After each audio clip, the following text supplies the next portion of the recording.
Olá, eu sou Lupe a Raposa e neste vídeo Os Poderes Extraordinários da Mente, vamos ouvir a história de como Beremiz Samir, o homem que calculava, resolveu um problema proposto pelo califa de Bagdá, para testar a capacidade e a exatidão do raciocínio matemático.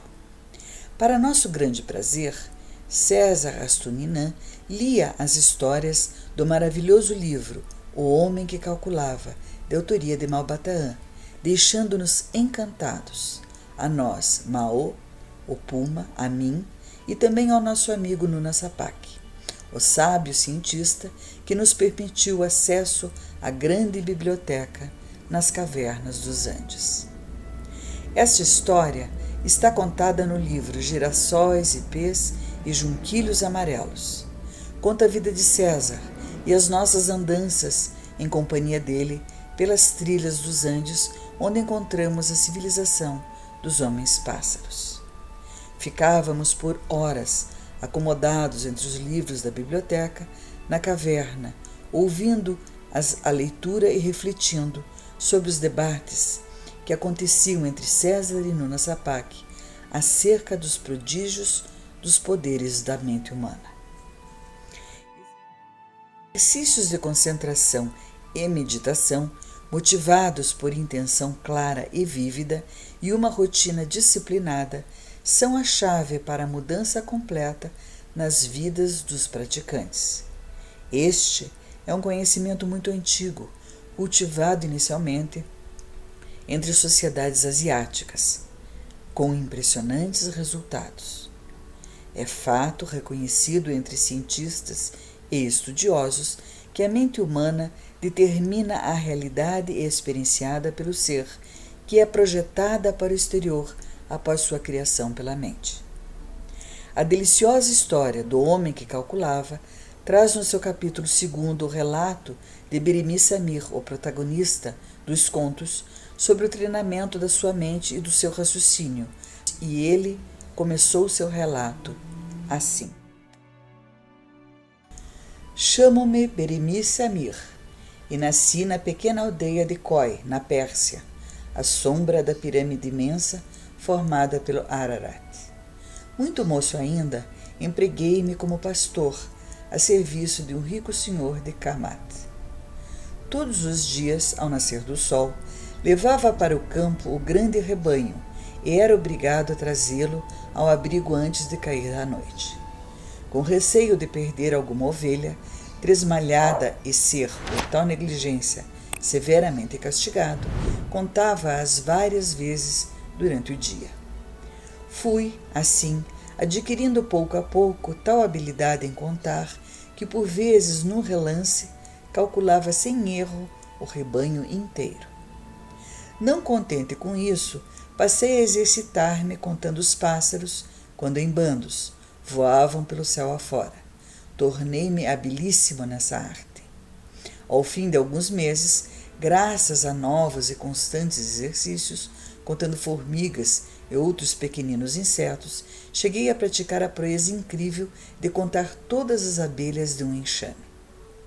Essa façanha de calculista, porém, nada viria a valer diante das muitas outras que mais tarde pratiquei. O meu generoso amo possuía em 2 ou 3 oásis distantes grandes plantações de tâmaras e, informado das minhas habilidades matemáticas, encarregou-me de dirigir a venda dos seus frutos, por mim contados nos cachos, um a um. Trabalhei assim ao pé das tamareiras, cerca de 10 anos. Contente com os lucros que obteve, o meu bondoso patrão acaba de me conceder 4 meses de repouso e vou agora a Bagdá, pois tenho desejo de visitar alguns parentes e admirar as belas mesquitas e os suntuosos palácios da cidade famosa. Mas para não perder tempo, exercito-me durante a viagem contando as árvores que ensombram essa região, as flores que as perfumam, os pássaros que voam no céu entre as nuvens. E apontando para uma velha grande figueira que se erguia a pequena distância, Beremiz prosseguiu. Aquela árvore, por exemplo, tem 284 ramos.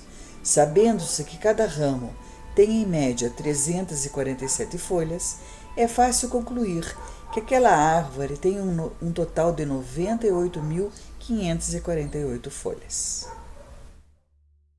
E assim ficamos sabendo da motivação do homem que calculava para a sua viagem a Bagdá. As aventuras do homem que calculava em Bagdá estão descritas nos vários contos do livro, e nesse vídeo vamos conhecer em que circunstâncias Beremiz Samir apresentou a solução ao intrigante problema apresentado pelo califa, para testar as habilidades do calculista. No capítulo 33 do livro, o califa Al-Motassem desafiou Beremiz Samir dizendo: o problema que lhe proponho é o seguinte: tenho 5 lindas escravas, comprei-as há poucos meses de um príncipe mongol. Dessas 5 encantadoras meninas, 2 têm os olhos negros, as 3 restantes têm os olhos azuis. As 2 escravas de olhos negros, quando interrogadas, dizem sempre a verdade. As escravas de olhos azuis, ao contrário, dizem sempre mentiras. Nunca dizem a verdade. Dentro de alguns minutos, essas 5 jovens serão conduzidas a esse salão. Todas elas terão o rosto inteiramente oculto por espesso véu. O haique que as envolve torna impossível em qualquer delas o menor traço fisionômico.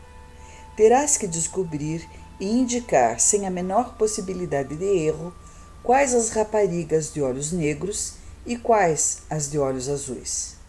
Poderás interrogar 3 das 5 escravas, não sendo permitido, em caso algum, fazer mais de uma pergunta à mesma jovem. Com o auxílio das 3 respostas obtidas, o problema deverá ser solucionado, sendo a solução justificada com todo o rigor matemático. E as perguntas, ó calculista, devem ser de tal natureza que só as próprias escravas sejam capazes de responder com perfeito conhecimento. Momentos depois, sob os olhares curiosos dos circunstantes, apareciam as 5 jovens. Apresentavam-se cobertas com longos véus, da cabeça aos pés. Pareciam verdadeiros fantasmas do deserto. O caso era realmente muito sério. As 5 jovens colocaram-se em fila ao centro do suntuoso salão. Fez-se grande silêncio. Nobres muçulmanos, xeiques e vizires acompanhavam com vivo interesse o desfecho daquele novo e singular capricho do rei. O calculista aproximou-se da primeira jovem que se achava no extremo da fila, à direita, e perguntou-lhe com voz firme e pausada: de que cor são os teus olhos? A menina respondeu em dialeto chinês, totalmente desconhecido pelos muçulmanos presentes. Beremiz protestou. Não compreendera uma única palavra da resposta dada. Ordenou então o califa que as respostas fossem dadas em árabe puro, em linguagem simples e precisa. Aquele inesperado fracasso veio agravar a situação do calculista. Restavam-lhe apenas 2 perguntas, pois a primeira já era considerada inteiramente perdida para ele. Beremiz, que o insucesso não havia conseguido desalentar, voltou-se para a segunda escrava e interrogou-a. Qual foi a resposta que a sua companheira acabou de proferir? E a resposta da menina foi: as palavras dela foram: os meus olhos são azuis. Essa resposta nada esclarecia. A segunda menina teria dito a verdade ou estaria mentindo? E a primeira, Quem poderia confiar em suas palavras? A terceira menina, que se achava no centro da fila, foi interpelada a seguir pelo calculista da seguinte forma: de que cor são os olhos dessas duas jovens que acabo de interrogar? A esta pergunta, que era, aliás, a última que Beremice Samir poderia formular, a menina respondeu: a primeira tem os olhos negros e a segunda, olhos azuis. Seria verdade? Teria ela mentido? O certo é que Beremice, depois de meditar alguns minutos, aproximou-se tranquilo do trono e declarou: ó comendador dos crentes, sombra de Alá na terra, o problema proposto está inteiramente resolvido e a sua solução pode ser anunciada com absoluto rigor matemático. A primeira menina à direita tem olhos negros, a segunda tem os olhos azuis, a terceira tem os olhos negros e as duas últimas têm os olhos azuis. Então o califa ordenou que se erguessem os véus e fossem retirados os pesados raiques. As jovens apareceram sorridentes, os rostos descobertos. Ouviu-se um ai Alá de espanto no grande salão. O inteligente Beremice havia dito com precisão admirável a cor dos olhos de todas elas. Pelos méritos do nosso profeta, exclamou o rei, já tenho proposto esse mesmo problema a centenas de sábios, ulemás, poetas e escribas. E afinal, foi esse modesto calculista o primeiro a conseguir resolvê-lo. Como foi, ó jovem calculista, que chegaste a esta solução? De que modo poderás demonstrar que não havia na resposta final a menor possibilidade de erro? Interrogado desse modo pelo generoso monarca, o homem que calculava assim falou: ao formular a primeira pergunta, qual a cor dos teus olhos, eu sabia que a resposta da escrava seria fatalmente a seguinte: os meus olhos são negros. Com efeito, se ela tivesse os olhos negros, diria a verdade. Isso é, afirmaria: os meus olhos são negros. Se tivesse os olhos azuis, mentiria. E assim, ao responder, diria também: os meus olhos são negros. Logo, eu afirmo que a resposta da primeira escrava era uma única, forçada e bem determinada: os meus olhos são negros. Feita, portanto, a pergunta, esperei pela resposta que previamente conhecia. A escrava, respondendo em dialeto desconhecido, auxiliou-me de modo prodigioso. Realmente, alegando não ter entendido o revezado idioma chinês, interroguei a segunda escrava. Qual foi a resposta que a sua companheira acabou de proferir? Disse-me a segunda: as palavras foram: os meus olhos são azuis. Tal resposta vinha demonstrar que a segunda mentia, pois essa não podia ter dito de forma alguma, como já provei, a resposta da primeira jovem.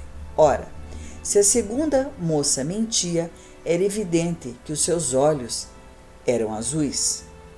Para a solução do enigma das 5 escravas nesse momento, havia uma cuja incógnita estava, pois, por mim resolvida com todo o rigor matemático. A segunda havia faltado com a verdade, logo, ela tinha os olhos azuis. Restavam ainda descobrir 4 incógnitas do problema. Aproveitando a terceira e última pergunta, interpelei a escrava que se achava no centro da fila. De que cor são os olhos das 2 jovens que acabei de interrogar? E eis a resposta que obtive.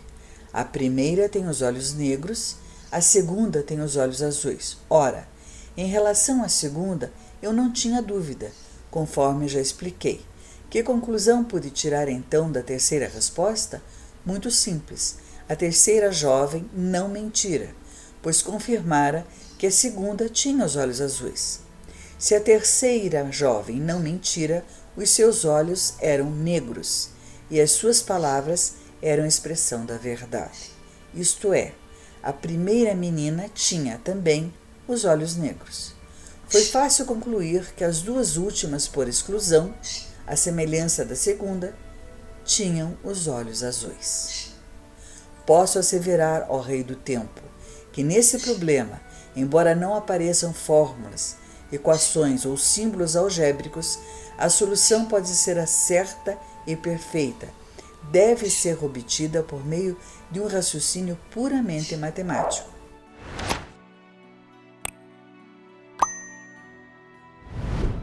Muito obrigada a todos que nos acompanharam até aqui. Até o nosso próximo vídeo.